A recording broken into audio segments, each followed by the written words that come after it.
जो गोली मारता है उसका पुतला जिस ऑफिस में लगता है और लगाने वाले लोग कितने नीच प्रवृत्ति के होंगे।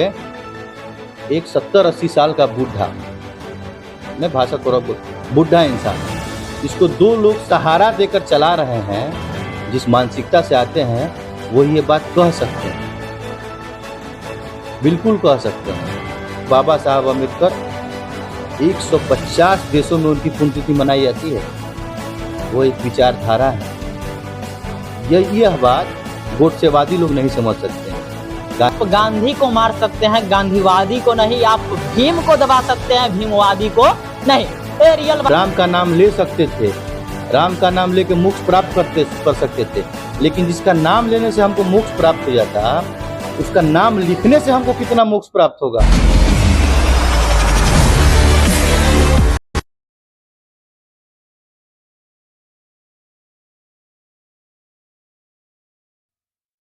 गोपालगंज यहाँ के लोग बच्चियों को बहनों को दूसरे जिलों में और भाइयों को दूसरे जिलों में नहीं जाना होगा, यहीं पढ़ेंगे। आप देखे होंगे जब साबुद्दीन साहब थे, आर कन्या विद्यालय थी, महिलाओं के लिए था, उन्होंने उसकी 4 दीवारी कराई थी, बैठने की सुविधा कराई थी। आपको डीएवी कॉलेज था, है ना, डीएवी हाई स्कूल था, इसमें उन्होंने कितनी व्यवस्था दी थी पढ़ने के लिए। तो जो हम लोग हैं शोषित, वंचित, दलित, अल्पसंख्यक, ये सरकार कभी चाही ही नहीं कि हम लोग पढ़ें। अगर हम लोग पढ़ लेते, एक आदमी हम लोगों के समाज से पढ़ा, बाबा साहेब भीमराव अम्बेडकर पढ़े, तो हर समाज के लोगों का कल्याण कर दिया। ऐसा थोड़े कि बाबा साहेब भीमराव अम्बेडकर दलितों के ही नेता हैं, वो हर भारतीय मूल निवासी के नेता हैं।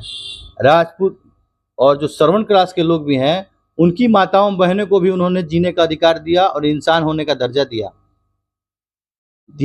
और हमें इंसान होने का दर्जा दिया, हमें पढ़ने का अधिकार दिया, पहनने का अधिकार दिया, संपत्ति रखने का अधिकार दिया। किसने दिया? डॉक्टर बाबा साहब भीमराव अम्बेडकर ने दिया। और हम लोग अम्बेडकरवादी हैं, उसके सिद्धांत पर चलने वाले लोग हैं। हम लोग विकास करेंगे। और क्या विकास है, ये ज़रा दूर नहीं है, 6 महीने में पूरे बिहार की जनता देखेगी। हमारे गृह मंत्री बोलते हैं कि भीमराव अम्बेडकर जो है, अम्बेडकर क्या रट लगाए हुए हो, इतना भगवान का नाम लिया होता तो आज तुम्हारा कल्याण हो जाता। बिल्कुल सही बात है।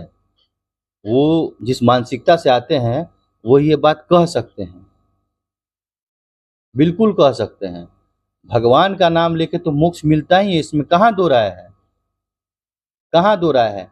लेकिन हिंदुस्तान में पिछड़ा, अति पिछड़ा, दलित, अकलियत के लोगों का उत्थान बाबा साहेब भीमराव अम्बेडकर ने ही कहा। उनके किए कर्मों के द्वारा ही हम लोग आज कर रहे हैं। हम राम का नाम ले सकते थे, राम का नाम लेके मोक्ष प्राप्त कर सकते थे, लेकिन जिसका नाम लेने से हमको मोक्ष प्राप्त हो जाता, उसका नाम लिखने से हमको कितना मोक्ष प्राप्त होगा। यह अधिकार बाबा साहब भीमराव अम्बेडकर ने दिया कि तुम राम लिखो, कहो मत, लिखना भी शुरू करो। तो जिसने लिखने पढ़ने का अधिकार दिया, उसने तो और राम के बारे में बेहतर ही ना बनाया। इसीलिए बाबा साहब अम्बेडकर 150 देशों में उनकी पुण्यतिथि मनाई जाती है। वो एक विचारधारा है। यह बात गोडसेवादी लोग नहीं समझ सकते हैं, गांधी के हत्यारे लोग नहीं समझ सकते हैं। आप गोडसे का बात कर रहे हैं तो मतलब कुछ पार्टी के ऑफिसों में, दफ्तरों में देखने को मिलता है कि गोडसे का तस्वीर लगाया जाता है और पूजा किया जाता है। मतलब आप एक चीज बताइए, एक 70-80 साल का बूढ़ा, मैं भाषा थोड़ा बूढ़ा इंसान, जिसको 2 लोग सहारा देकर चला रहे हैं। आप गांधी को मार सकते हैं, गांधीवादी को नहीं। आप भीम को दबा सकते हैं, भीमवादी को नहीं। ये रियल बातें हैं। आप गांधीवादी विचारधारा को समाप्त नहीं कर सकते हैं। बात जिस रात देश की आजादी होती है, वह बंगाल में दंगा पीड़ितों के बीच में दंगा खत्म करा रहा था।